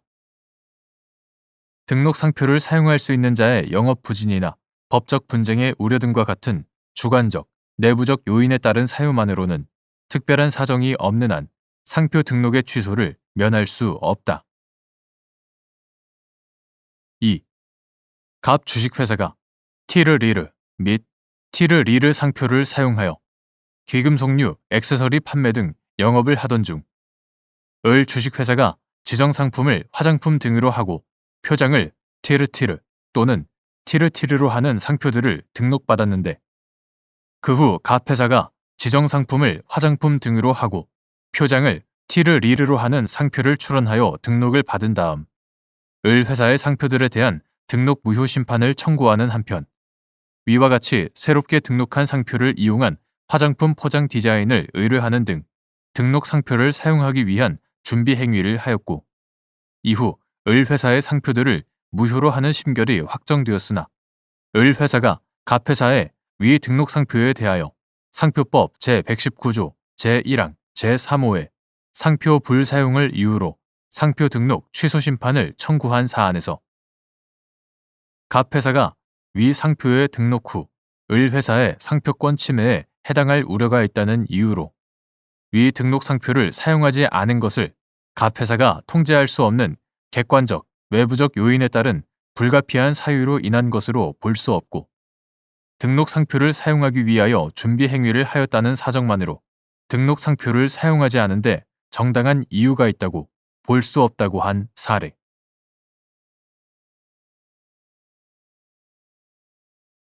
대법원 2026년 3월 12일 선고 2024 후 11460 판결 사건명 등록 취소 상 1.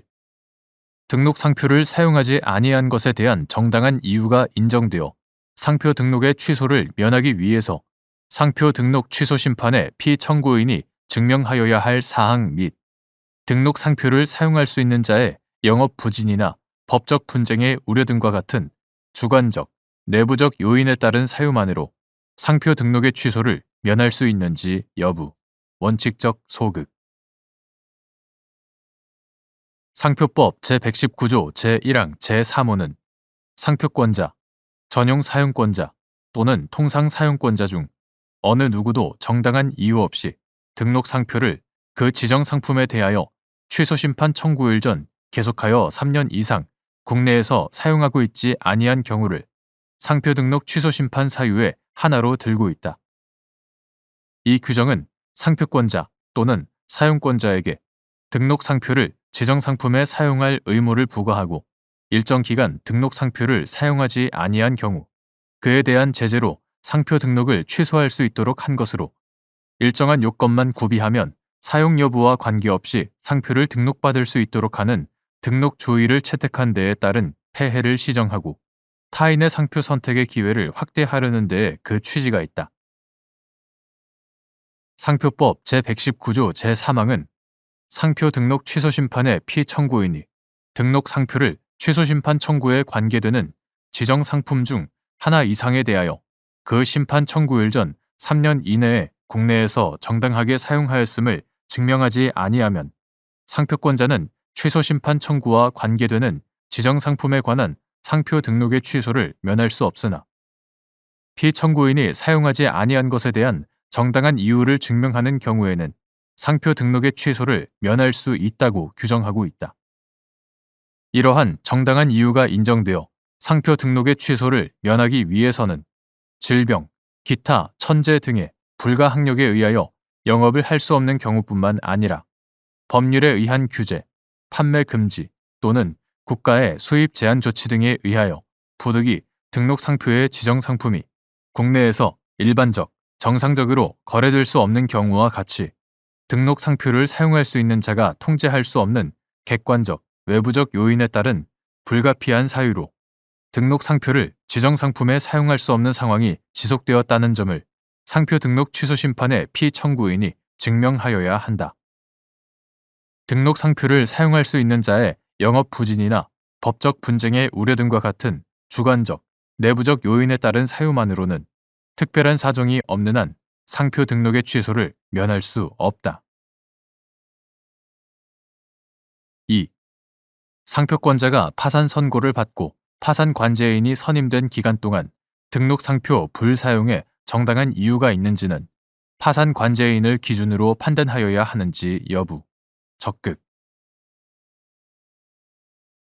채무자 회생 및 파산에 관한 법률에 따라 파산 채무자가 파산 선고 당시에 가진 모든 재산은 파산재단에 속하고 제382조 제1항 파산재단을 관리 및 처분하는 권한은 파산관제인에게 속하므로 제384조 파산재단에 속하는 등록상표의 상표권을 관리 및 처분하는 권한도 파산관제인에게 속한다. 따라서 상표권자가 파산 선고를 받고 파산관제인이 선임된 기간 동안 그 등록상표 불사용에 정당한 이유가 있는지는 파산재단에 속하는 등록상표의 상표권을 관리하는 파산관제인을 기준으로 판단하여야 한다. 3. 등록상표의 상표권자인 갑합자회사가 파산 선고를 받은 후 갑회사의 파산관제인이 을 주식회사의 등록상표의 상표권을 매도하였으나 을 회사가 이에 따른 권리이전 등록을 마치지는 않았는데 그 후 을 회사가 갑회사의 등록상표에 대하여 상표법 제119조 제1항 제3호의 상표 불사용을 이유로 상표 등록 취소 심판을 청구한 사안에서 갑회사에 대해 파산 절차가 개시되었다는 사유만으로는 등록 상표를 사용할 수 있는 자가 통제할 수 없는 객관적, 외부적 요인에 따른 불가피한 사유로 등록 상표를 지정 상품에 사용할 수 없는 상황이 지속되었다고 보기 어렵고 갑회사의 파산 관제인에게 등록 상표의 사용을 불가능하게 하는 다른 불가피한 사유도 찾아볼 수 없으므로 위 등록 상표의 불사용에 정당한 이유가 있다고 볼 수 없다고 한 사례.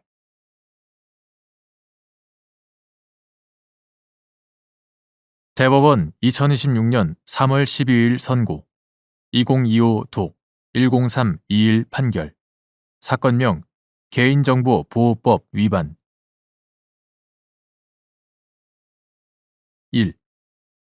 구 개인정보보호법 제71조 제2호 제18조 제1항 벌칙 규정의 적용 대상이 개인정보 처리자로 한정되는지 여부 적극 및 같은 법 제74조 제2항 양벌 규정에 의하여 개인정보 처리자 아닌 행위자도 위 벌칙 규정에 적용 대상이 되는지 여부 적극 법인격 없는 공공기관이 위 양벌 규정에 의하여 처벌되는 개인정보 처리자에 해당하는지 여부 소극 및 이때 행위자를 위 양벌 규정으로 처벌할 수 있는지 여부 소극 구 개인정보보호법 2023년 3월 14일 법률 제19234호로 개정되기 전의 것 이하 같다. 구 개인정보보호법 제71조 제2호는 같은 법 제18조 제1항을 위반하여 수집 목적 범위를 초과하여 개인정보를 이용한 개인정보 처리자를 처벌하도록 규정하였다. 같은 법 제74조 제2항은 법인의 대표자나 법인 또는 개인의 대리인, 사용인, 그 밖의 종업원이 그 법인 또는 개인의 업무에 관하여 같은 법 제71조에 해당하는 위반 행위를 하면 그 행위자를 벌하는 외에 그 법인 또는 개인에게도 해당 조문의 벌금형을 과하도록 하는 양벌 규정이다. 개인정보보호법 제71조 제2호, 제18조 제1항에서는 벌칙 규정의 적용 대상을 개인정보 처리자로 한정하고 있다. 그런데 위 양벌 규정의 취지는 개인정보 처리자가 아니면서 그러한 업무를 실제로 처리하는 자가 있을 때 벌칙 규정의 실효성을 확보하기 위하여 그 적용 대상을 해당 업무를 실제로 처리하는 행위자까지 확장함으로써 그 행위자와 개인정보 처리자를 모두 처벌하려는 데 있으므로 양벌 규정에 의하여 개인정보 처리자 아닌 행위자도 벌칙 규정의 적용 대상이 된다. 그러나 개인정보보호법이 제2조 제5호, 제6호에서 공공기관 중 법인격 없는 중앙행정기관 및 그 소속기관 등을 개인정보 처리자 중 하나로 규정하면서도 양벌 규정에 의하여 처벌되는 개인정보 처리자로는 같은 법 제74조 제2항에서 법인 또는 개인만 규정하였을 뿐이고 법인격 없는 공공기관에 대하여 위 양벌 규정을 적용할 것인지에 대하여는 명문의 규정을 두고 있지 않다. 그러므로 죄형 법정주의의 원칙상 법인격 없는 공공기관을 위 양벌 규정에 의하여 처벌할 수는 없고 그 경우 행위자 역시 위 양벌 규정으로 처벌할 수 없다고 봄이 타당하다. 2. 갑 소방서의 공무직 채용 면접위원인 피고인이 면접 절차와 관련하여 제공받은 면접 응시자 을의 개인정보를 개인적으로 보관하였다가 을의 휴대전화 번호로 전화를 걸어 사적인 발언을 함으로써 정보 주체의 동의 없이 수집 목적 범위를 초과하여 개인정보를 이용하였다는 개인정보보호법 위반으로 기소된 사안에서 경기도의 직속기관에 불과하여 법인격이 없는 갑 소방서는 같은 법 제74조 제2항 양벌 규정에 의하여 처벌되는 개인정보 처리자에 포함되지 않고 따라서 그 행위자 역시 위 양벌 규정에 의하여 처벌할 수 없다는 이유로 이와 달리 보아 피고인에게 유죄를 인정한 원심 판단에 법리 오해에 잘못이 있다고 한 사례.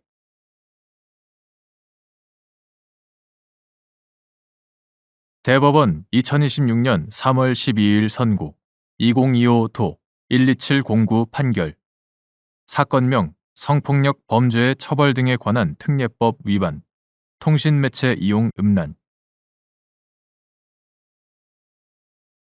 1. 성폭력 범죄의 처벌 등에 관한 특례법 제13조에서 정한 통신매체 이용 음란죄의 보호법익 위 통신매체 이용 음란죄에서 통신매체의 의미 및 전자금융거래에서 사용되는 이른바 송금 메모가 이에 해당하는지 여부 적극 성폭력 범죄의 처벌 등에 관한 특례법 이하 성폭력처벌법이라 한다. 성폭력처벌법 제13조는 자기 또는 다른 사람의 성적 욕망을 유발하거나 만족시킬 목적으로 전화, 우편, 컴퓨터, 그 밖의 통신매체를 통하여 성적 수치심이나 혐오감을 일으키는 말, 음향, 글, 그림, 영상 또는 물건을 상대방에게 도달하게 한 사람을 처벌하고 있다. 성폭력처벌법 위반, 통신매체 이용 음란 성폭력처벌법 위반죄는 성적 자기결정권에 반하여 성적 수치심을 일으키는 글 등을 개인의 의사에 반하여 접하지 않을 권리를 보장하기 위한 것으로 성적 자기결정권과 일반적 인격권의 보호, 사회의 건전한 성풍속 확립을 보호법이기로 한다. 여기서 통신매체는 일반적으로 정보나 의사를 전달하는 물체 또는 수단이라고 인식되는 것으로 양쪽 당사자 상호 간의 의사소통 또는 정보 교환이 가능한지 여부와 상관없이 이를 매개로 성적 수치심이나 혐오감을 일으키는 말, 음향, 글, 그림, 영상 또는 물건을 상대방에게 전달함으로써 성적 자기결정권 등을 침해할 수 있는 물체 또는 수단이면 통신 매체에 해당한다. 전자금융거래에서 이른바 송금 메모, 받는 분 메모 또는 받는 분에게 표기란에 글을 입력하는 기능, 송금 메모는 계좌 이체를 하면서 그 거래의 목적이나 내용, 송금인의 이름 등을 비롯하여 송금인이 원하는 정보를 입금받을 사람의 통장이나 계좌 거래 내역에 간결하게 표시하는 데 사용되므로 돈을 입금받는 사람에게 정보를 전달하는 수단에 해당한다. 2. 피고인이 갑의 은행 계좌로 1원씩 입금하면서 니 고추 3cm, 고추야 커져라, 땡땡 씹새끼라는 송금 메모 메시지를 각 전송하여 자기 또는 다른 사람의 성적 욕망을 유발하거나 만족시킬 목적으로 통신 매체를 통해 성적 수치심이나 혐오감을 일으키는 말을 갑에게 도달하게 하였다는 성폭력 범죄의 처벌 등에 관한 특례법 위반, 통신 매체 이용 음란, 성폭력 범죄의 처벌 등에 관한 특례법 위반으로 기소된 사안에서 피고인이 휴대전화를 이용하여 갑에게 돈을 이체하면서 위와 같은 송금 메모 메시지를 작성한 후 송금 메모 기능을 통하여 이를 갑에게 도달하게 한 일련의 행위는 일반적으로 정보를 전달하는 물체나 수단으로 인식되는 통신 매체를 이용한 경우에 해당하여 같은 법 제13조의 구성 요건을 충족한다는 이유로 이와 달리 보아 공소사실을 무죄로 판단한 원심 판결에 법리 오해에 잘못이 있다고 한 사례.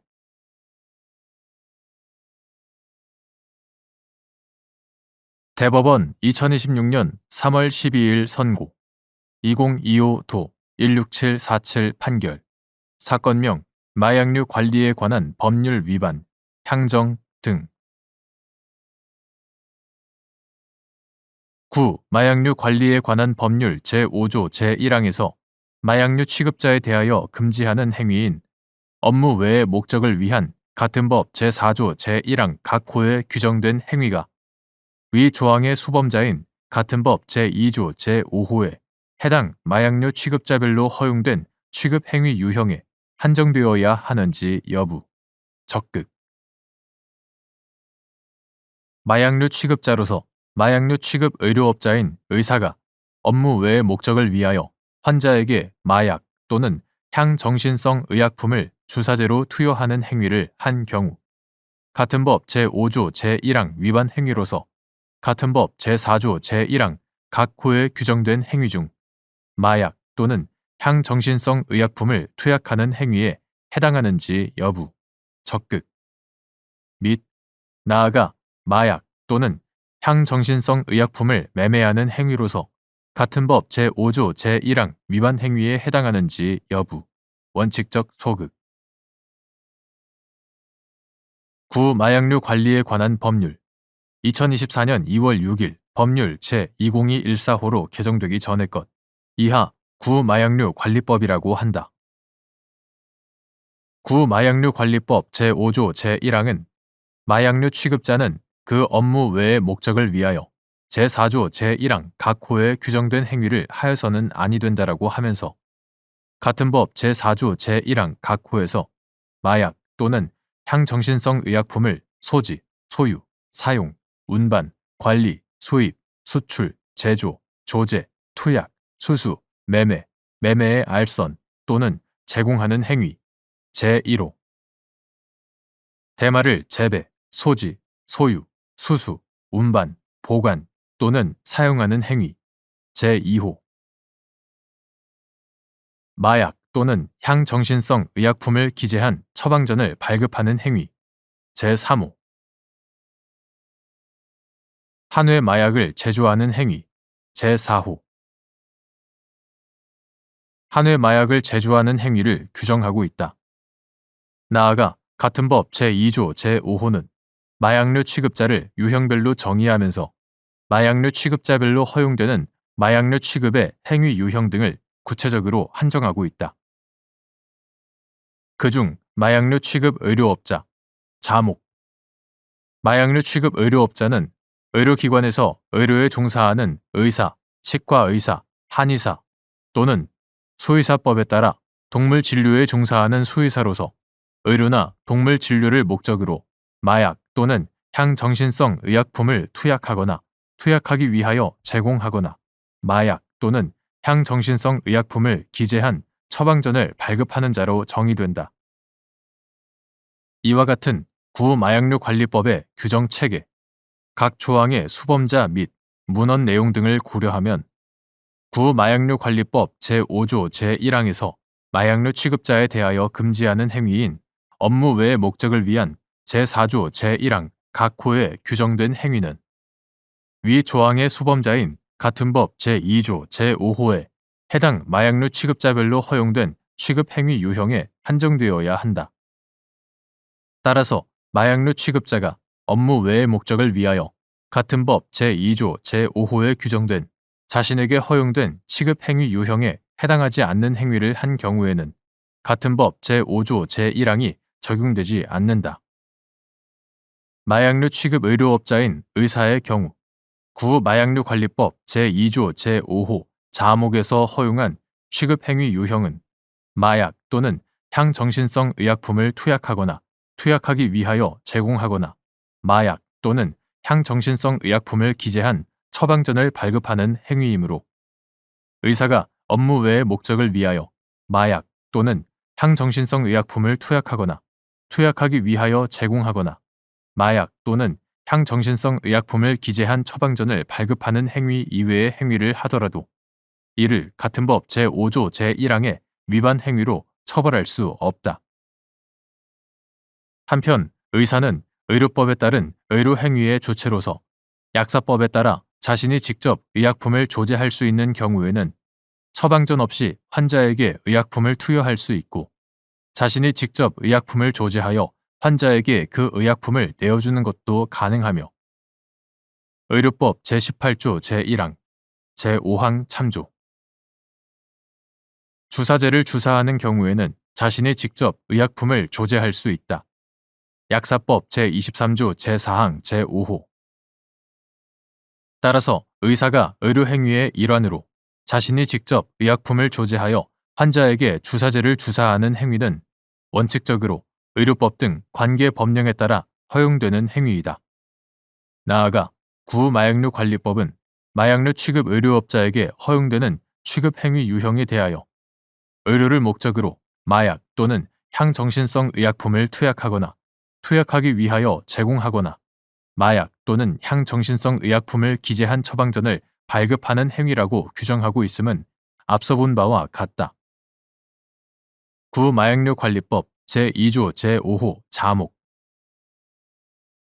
이러한 의료법 및 약사법, 구마약류 관리법의 규정 체계와 내용, 의료행위의 본질, 보건위생에 관한 의사의 전문 지식과 자격 등을 종합하여 보면 의료행위의 영역을 완전히 벗어나거나 이와 전혀 무관한 행위라고 볼 수 없어 의사가 의료행위의 일환으로 하였다고 볼 수 있는 마약 또는 향정신성 의약품 주사제의 투여 행위는 원칙적으로 구마약류 관리법 제2조 제5호 자목에 마약류 취급 의료업자에게 허용된 취급 행위 유형인 의료를 목적으로 마약 또는 향정신성 의약품을 투약하거나 투약하기 위하여 제공하는 행위에 해당하고 이러한 행위 유형은 구마약류 관리법 제4조 제1항 각 호에 규정된 행위 중 마약 또는 향정신성 의약품을 투약하는 행위 제1호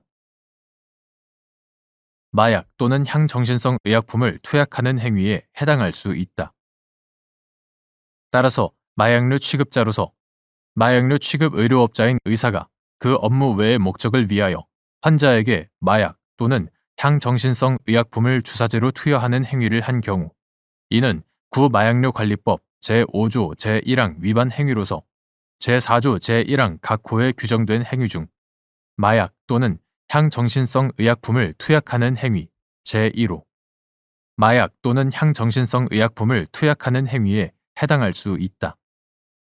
그러나 나아가 구마약류 관리법이 투약 행위와 매매 행위를 별도로 규정하면서 마약류 취급 의료업자에게 허용된 취급 행위 유형에 매매 행위를 포함시키지 않고 있으므로 이러한 구마약류 관리법의 규정 체계 등에 비추어 보면 특별한 사정이 없는 한 마약류 취급 의료업자인 의사가 그 업무 외의 목적을 위하여 환자에게 마약 또는 향정신성 의약품을 주사제로 투여하는 행위를 하였더라도 마약 또는 향정신성 의약품을 매매하는 행위 제1호 마약 또는 향정신성 의약품을 매매하는 행위로서 구마약류관리법 제5조 제1항의 위반 행위에 해당한다고 할 수는 없다.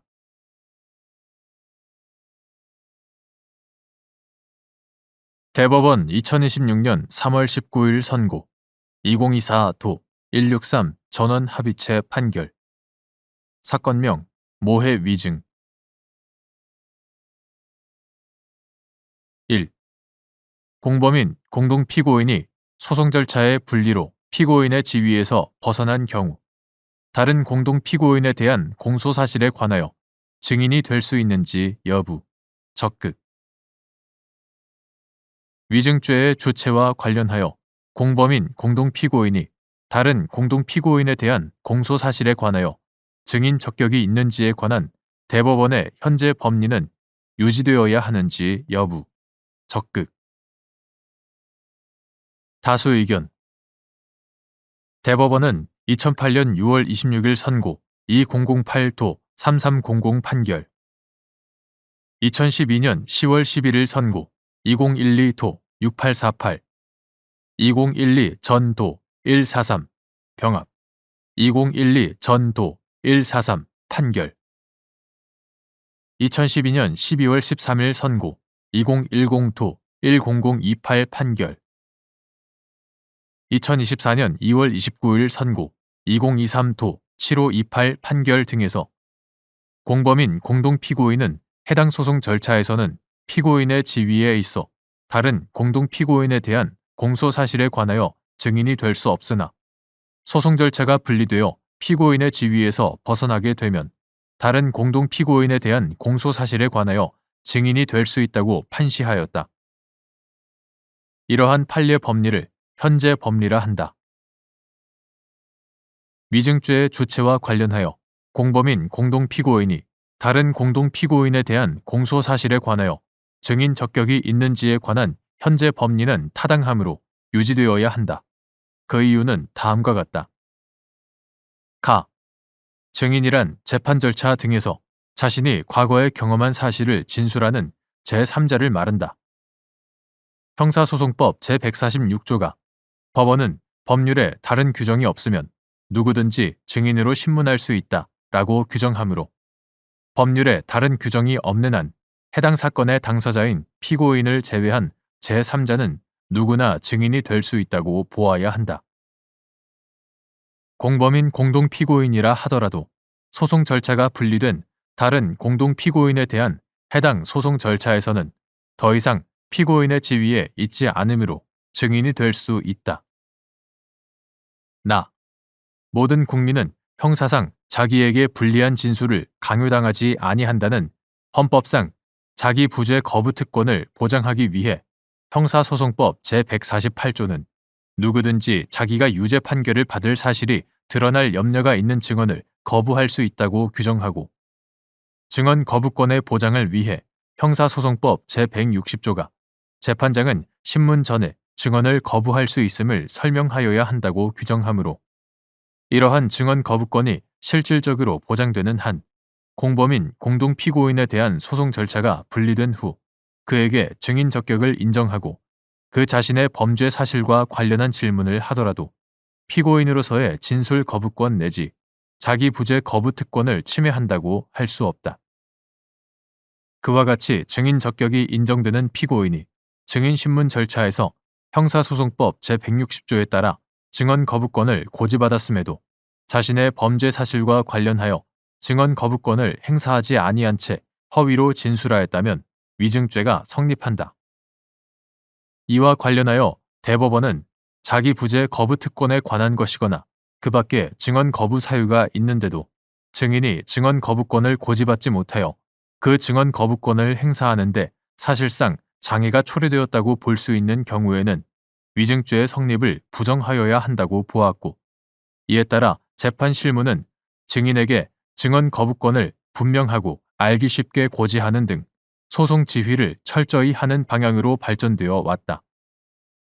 이러한 재판 실무까지 고려하면 소송 절차 분리를 전제로 공범인 공동피고인에게 증인 적격을 인정하는 것이 곧바로 형사상 자기에게 불리한 진술을 강요당하지 않을 권리를 침해하는 결과로 이어진다고 볼 수는 없다.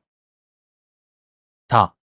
증언 거부권 행사가 자기의 범죄 사실에 대한 유죄 암시로 받아들여질 수 있다는 점에서 현실적으로 증언 거부권 행사가 곤란할 것이라는 우려는 증인신문이 아닌 피고인 신문 등 재판 절차의 다른 국면에서 피고인의 침묵으로 말미암아 법관에게 유죄의 심증이 생길 수 있다는 우려와 본질적으로 다르지 않다.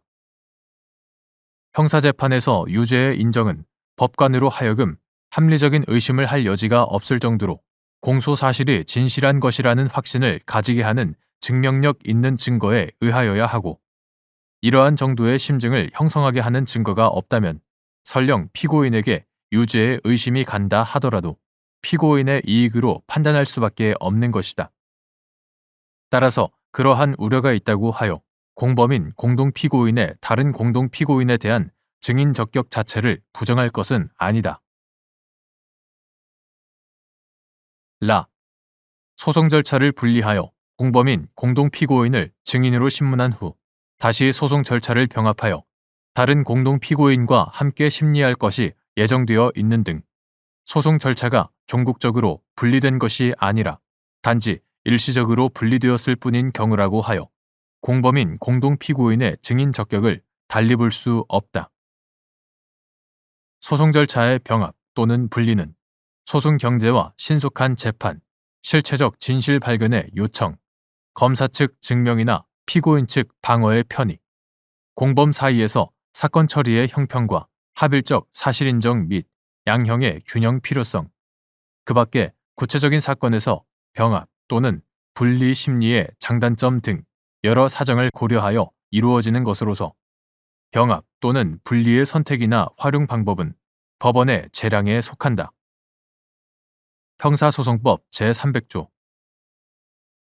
소송 절차의 일시적 분리가 단지 형식적, 관념적인 것에 지나지 않는다고 보아 그러한 분리 상태에서는 공범인 공동피고인의 증인 적격을 인정할 수 없다는 견해는 실질적으로 소송 절차 진행에 관한 법원의 재량적 판단을 문제 삼는 것과 마찬가지이다. 또한 공동피고인별로 소송 절차를 종국적으로 분리하더라도 처음부터 공범을 분리하여 기소한 경우에도 마찬가지이다. 소송 절차를 종국적으로 분리하더라도 같은 수소 법원이 그 사건들을 병행하여 심리한다면 법관의 심증 형성 측면에서 소송 절차의 일시적 분리와 특별히 다르다고 볼 수 없으므로 공범 사이에서는 해당 범죄 사실에 관하여 서로 증인이 될 수 없다고 보는 것이 아닌 한 소송 절차의 종국적 분리와 일시적 분리를 구분하여 전자에 대해서만 현재 법리가 적용된다고 보는 것은 합리적이지 않다. 공범인 공동피고인의 증인 적격을 인정할 현실적 필요성도 있다.